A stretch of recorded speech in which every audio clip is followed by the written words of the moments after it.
जो आप सारे साथी जो पीसी बुलाई गई, आज इसका बहुत बड़ा जरूरी बात जो करनी थी हल्का बड़ौदा के लिए, चाहे गोवाना की बात हो चाहे सोनीपत जिले की बात हो। सबसे पहले मैं आप सबका बहुत बहुत धन्यवाद करूंगा कि आप सारे साथी बुलाव से आए। मैं आपके माध्यम से बताना चाहूंगा कि सबसे बड़ा मेरा हल्का बड़ौदा क्षेत्र की जो बात थी, बजट सत्र में माननीय मुख्यमंत्री जी ने 10 IMT की घोषणा करी थी। और मैंने IMT की जब मुख्यमंत्री जी ने घोषणा करी तो मैंने मांग रखी थी, आप सब ने भी देखा हुआ, लाइव चल रहा था। तो मुख्यमंत्री जी ने यह कहा था कि हल्का बड़ौदा में भी IMT बनेगी। लेकिन जब मानसून सत्र चला उससे 5-7 दिन पहले मेरे पास चिट्ठी आई हरियाणा सरकार की, HSIDC की ये चिट्ठी आई। और ये चिट्ठी आई मेरे पास 8/8/2025 को। और उन्होंने चिट्ठी में लिखा कि जो हल्का बड़ौदा में IMT बननी थी उसके लिए हमने जो जमीन की बात करी वो पर्याप्त मात्रा में हमें जमीन नहीं मिली, और जो मिली भी तो उसके रेट बहुत ज्यादा बताए गए। ये एक बहाना है। इस बहाने के कारण हल्का बड़ौदा के लिए मैं कहूँ, चाहे सोनीपत जिले के लिए कहूँ, चाहे गोवाना के लिए, एक बड़ा भेदभाव इस सरकार ने लगातार 11 साल से कराया। और अब भी मैंने विधानसभा में मुख्यमंत्री जी से कही, जब भी कही थी मुख्यमंत्री जी ने कि आप जमीन दिलाना, हम IMT बनवाएंगे। मैं आज भी आपके माध्यम से सरकार से कहना चाहूंगा कि जमीन दिलाने के लिए मैं तैयार हूं। आप नियत और नीति ठीक करें, भेदभाव की बात ना करें। विधानसभा में भी मैंने कहा कि जमीन मैं दिलाने के लिए तैयार हूं, और जमीन के मैंने नाम भी बताए, चाहे कोला गांव की जमीन है, गढ़वाल की जमीन है, बनवासा की है, बड़ौदा की, 4 गांव की ऐसी जमीन है जो किसान के लिए, फसल के लिए भी ठीक नहीं। और सबसे अच्छी बात यह कि जम्मू कटरा से 6 किलोमीटर की दूरी, 152D से 10 किलोमीटर की दूरी पर जमीन देने के लिए हम तैयार हैं। लेकिन माननीय मुख्यमंत्री ने एक जमीन का बहाना लेके जो ये चिट्ठी भेजी, इसलिए मैंने आप सारे साथी बुलाए ताकि पूरे क्षेत्र को, सोनीपत जिले को, गोवाना को ये पता चले कि हमारे साथ सरकार भेदभाव करती है। रही फिर दूसरी बात, विधानसभा के सत्र था और सबसे जो बड़ा मुद्दा था कानून व्यवस्था का, उस पर आपने देखा कि हमने जब चर्चा करी तो सवालों से भागते दिखाई दिए। और जब मैंने गोवाना का जिक्र किया तो दुर्भाग्य था कि जो गोवाना का विधायक और मंत्री वो भी सदन में खड़ा होकर ये कहने लग गया कि गोवाना में ऐसा कुछ नहीं, ना फिरौतियां मांगी जा रही, ना कोई डकैतियां हो रही। ये बड़ा दुर्भाग्य था। और जोर से नाम पूछने लगे कि गोवाना से कौन सा परिवार ऐसा था कि जो पलायन कर गया। बहुत सारे आपने देखा जो हमारे व्यापारी यहाँ थे गोवाना में, उन्होंने पलायन करने का भी काम किया।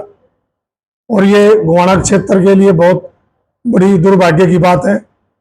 और भी बहुत सारे मुद्दे थे, चाहे हमने खेल खिलाड़ी की बात करी, जो भी बात करी, हर मुद्दे पर आपने देखा कि सरकार बस्ती दिखाई दी। एक बहुत बड़ा मुद्दा है जो हमारी तो सत्ताएं चोरी हो गई हरियाणा प्रदेश की, सरकार चुरा ली। जो वोट चोर का जो मुद्दा है वो साबित हो गया। और मैंने षड्यंत्रकारी भी सरकार इसको कहा। आपने देखा कि विधानसभा में अब की बार क्लियर हुआ, हमारे एक विधायक ने सवाल लगाया था कि आपने जो पीले गुलाबी कार्ड कितने बनाए। तो सरकार ने जब चुनाव से पहले 8 लाख कार्ड बनाए, 8 लाख परिवारों के। और उसके बाद जब इलेक्शन हो गया, सरकार बीजेपी की आ गई, तो 11.5 लाख राशन कार्ड काटे गए, गुलाबी पीले कार्ड। ये एक षड्यंत्रकारी सरकार बनी। आपने देखा कि 1 पॉइंट से भी कम परसेंटेज से पॉइंटों में सरकार बनी, और 22,000 वोटों से हमारी। और 8 लाख परिवारों को आप अंदाजा लगा सकते हो कि पूरा हरियाणा प्रदेश में अगर औसतन एक विधानसभा में औसत लगाओगे तो लगभग 4 से 4,500 वोट एक विधानसभा में। 8 लाख जो राशन कार्ड बनाए, उनके जो लुभावनी बात करेगी, उनको जो राशन दिया गया, उसके कारण आज ये षड्यंत्र की सरकार बनी। वोट चोरी की भी यही बात है। और आज जो 11.5 लाख जो राशन कार्ड काटे गए, सरकार ने वो भी जवाब नहीं दिया गा। वो भी जवाब इस तरह का दिया गा कि मुख्यमंत्री जी ने खड़ा हुआ कहा कि जब हमने राशन कार्ड बनाए, कि जब तो हमने लोगों पे छोड़ दिया कि आप अपना अप्लाई करिए, अगर कोई गलती होगी तो हम बाद में देखेंगे। तो जो 11.5 लाख राशन कार्ड काटेंगे, ये भी बहुत गलत बात है। और हल्का बड़ौदा के विकास की सड़कों की बात आप देखो, चाहे गोवाना से जोलाना रोड की मैंने बात करी तो लगभग 29 करोड़ का एस्टिमेट सड़क का गया।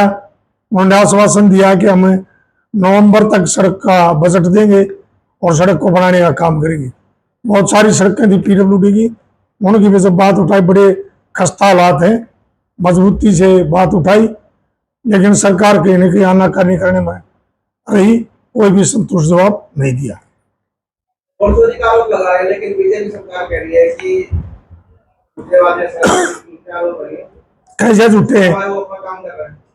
भाई? चुनाव आयोग काम तो चुनाव आयोग का था, उसकी अगर आज बचाव कोई करे तो बीजेपी पूरी पार्टी, चाहे सेंट्रल से चाहे हरियाणा स्टेट की पार्टी हो, सारी चुनाव आयोग का पक्ष में खड़ी है। अब वोट चोरी हो ही नहीं, वोट गलत बनी नहीं। हमारे नेता ने आदरणीय चौधरी भूपेंद्र हुड्डा जी ने कही थी कि चुनाव आयोग एक शपथ पत्र जारी दे, एफिडेविट दे कि किसी भी व्यक्ति की 2 वोट नहीं है, किसी भी मरे व्यक्ति की वोट नहीं है, किसी भी एक मकान में 40 वोट नहीं है। वो अपना वोट शपथ पत्र दे, एफिडेविट दे चुनाव आयोग, हम उसको चैलेंज करेंगे। एक परिवार की आपने देखा, एक कमरे में 40-40 वोटें बढ़ रही, एक आदमी की 6 वोटें पाएगी और उस कार्यकाल हम देने के लिए तैयार है। इससे बड़ा वोट चोरी और क्या हुआ? ये भी एक झूठा षड्यंत्र है। आप भी पत्रकार साथी हो, आपने भी गलत जवाब कराया।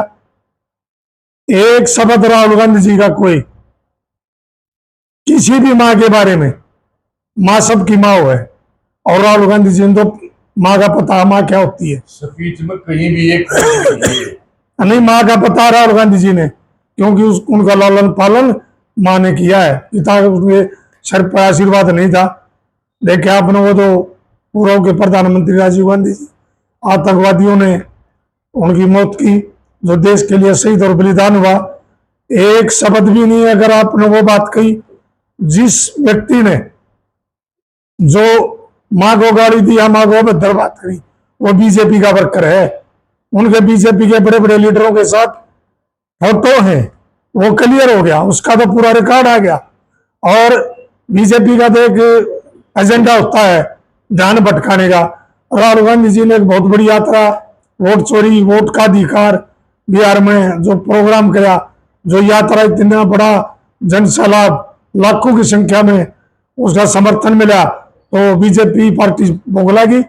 उन्होंने एक षड्यंत्र रचा, अपना ही एक बीजेपी का वर्कर वहां भेजा और उससे मां के प्रति गाली दिवाई गई। मैं तो कहना चाहूंगा बीजेपी इस लड़के के बारे में शपथ पत्र जारी करे कि इसका पता, स्थायी पता, वर्कर किसका है, यह भी बताने का काम बीजेपी करे। बिल्कुल आएंगे, पहले भी आए थे। नेता वो पूरे देश का, हर स्टेट में वो जाते हैं। इलेक्शन से पहले भी आए, भारत जोड़ो यात्रा भी यहाँ से गुजरी, बड़ा समर्थन मिला। और अब भी राहुल गांधी जी का कोई ना कोई जरूर प्रोग्राम हरियाणा में बनेगा। और राहुल गांधी जी ने एक बात बता दी कि ना डरा, ना झुकिया, ना दबया, और आने वाला टाइम राहुल गांधी जी का होगा और कांग्रेस पार्टी का होगा।